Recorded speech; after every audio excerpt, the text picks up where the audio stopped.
Vai birokrātija pati spēj sevi samazināt? Es uzskatu, ka var, bet tikai tad, ja politiskā vadība spēj viņus motivēt.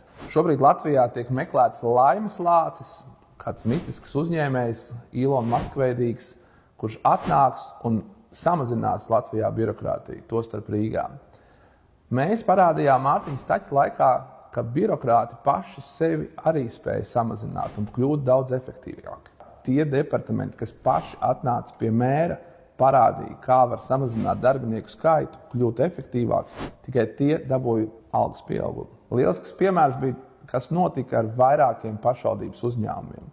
Līdz šim Rīgā bija tāda mistiska uzņēmuma kā Rīgas pilsētas būvnieks, Rīgas pilsētas servis, Rīgas nami. Visus šos uzņēmumus apvienojot vienā un nosaucot to par Rīgas namiem, mēs tikām vaļā no vairākām padomēm, valdēm un tām funkcijām, ko visi šie uzņēmumi savstarpēji dublēja. Mēs piedāvājam iet vēl vienu soli uz priekšu. Mēs zinām, ka vairākas Rīgas iestādes sniedz tiešus pakalpojumus Rīgas iedzīvotājiem.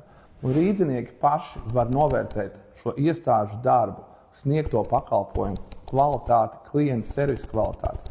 Tāpēc turpmāk tikai tie, kas saņems pozitīvu rīdzinieku pašu novērtējumu, saņems arī algas pieaugumus.